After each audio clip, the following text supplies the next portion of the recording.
What about you guys? How's it going? I hope you're all keeping well today. Here comes the summer. Here comes the summer.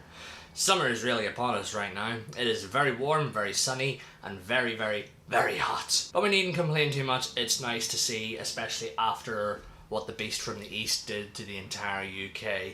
And at the start of the year, completely decimated us with snow and absolutely freezing cold. But we're not here to talk about the weather today. I wanted to touch upon an age-old topic that, well, has been going around for the past number of years now, and that is, are camera phones killing cameras? This video is mostly my own personal opinion on this topic because it's something that I've faced over the last number of years, what with working with cameras for so long. But I would love to hear what you guys have to say in the comments down below. Let me know what you think on this topic. Are you sick of death of hearing about it, or is it something that's still worth always talking about? From pinhole cameras to film cameras, 35mm, medium format, to now where we have digital point and shoots, digital SLRs and such. But one thing that started coming in the way where digital cameras are concerned, and that is these guys, the mobile phones. Mobile phones have sort of been around for about a decade or two now. And it's only been within the last sort of 5 years that they've gotten a lot better, especially in regards to where a camera performance is concerned. So when cameras started coming into the phones, we all agree, image qualities were pretty pish poor, so they were. Whereas now, now I have the Huawei P9, which is a Android smartphone that has Leica branded technology in here, where it has two lenses, both of them branded by Leica. We all know Leica. Leica are a top quality glass maker for lenses, top quality brand for cameras. You have to really take out a second mortgage just to even look at one.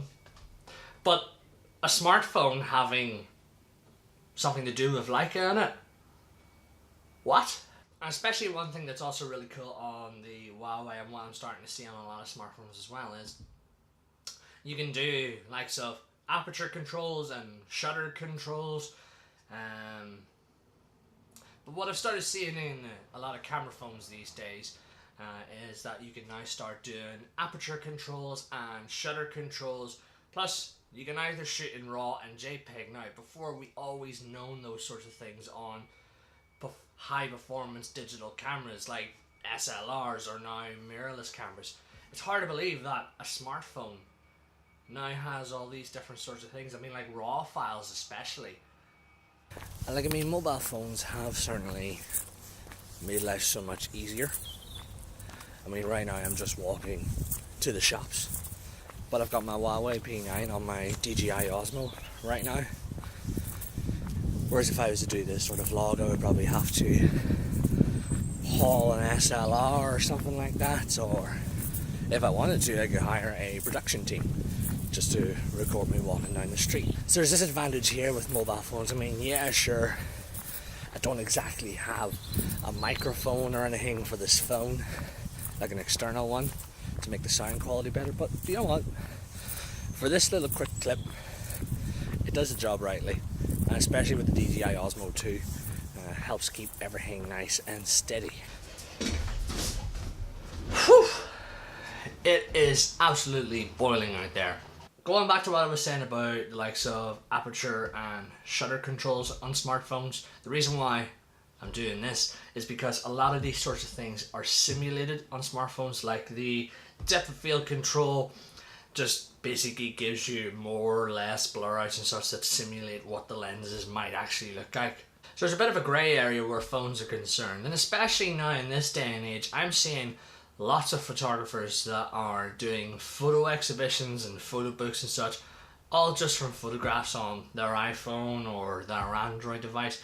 So it's amazing how that technology has moved on. So where things like cameras are concerned, this is where things get a little bit interesting when you're comparing these to the likes of the smartphone. So of course, on cameras like on my, say, 200D here, I can do lots of manual control, my aperture, shutter, ISO, all those sorts of things as standard. I can change the lenses, I have bigger sensors and such, so there's a lot more to it with the camera compared to a smartphone. But even if we looked at, say, a standard point and shoot, well, nowadays we're starting to see a lot more point and shoot cameras coming in with manual controls, raw data and such. But with having worked with cameras for so many years, you start to hear so many people saying different comments where camera phones and smartphones are concerned, and if you're like me and I've worked with cameras, you will have heard some of these here. Oh, why would I spend that amount of money on a camera when my phone can basically do everything that camera can do? And while it's really annoying to hear these different sorts of things, the one thing I always do love to hear is when either myself or other people say this. The phones are alright, but nothing beats the quality of a camera. So there is a bit of a grey area where this topic is concerned, and it's quite disheartening when, you know, well, it's not so much disheartening, it's quite fascinating to see whenever you were looking at differences in camera sales from years ago to camera sales now.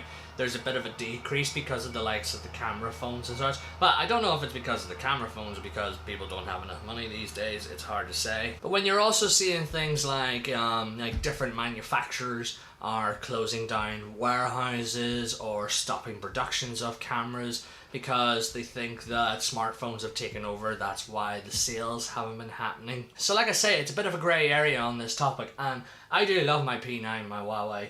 I've used iPhones. I'll probably get another Huawei when I'm due an upgrade, or maybe get another iPhone, but to me there's only so much that this can do. Now my world has been opened up with using the Osmo 2 as of late, but there's still limitations where the smartphones are concerned, whereas the likes of using a camera, a digital SLR or a mirrorless camera gives me so much more room for possibilities. Plus, I'm not going to walk into a photo pit at a concert or something just using this here. I could, but that wouldn't exactly work the best. So what do you think? Are smartphones killing cameras, or do you think there's a nice balance between the two, or maybe you're just sick to death of hearing this topic? Well, let me know in the comments down below on what you think on this topic. I would love to hear what you have to say. And if you do like this video and want to see more content, then do feel free to press that wee subscribe button down below or in the bottom corner there so that you can stay up to date with future videos. So that's all the time for me. I'll probably maybe go out in the sun and sunbathe, or maybe just go back to bed, see how I feel. But until then, take care and have a great day.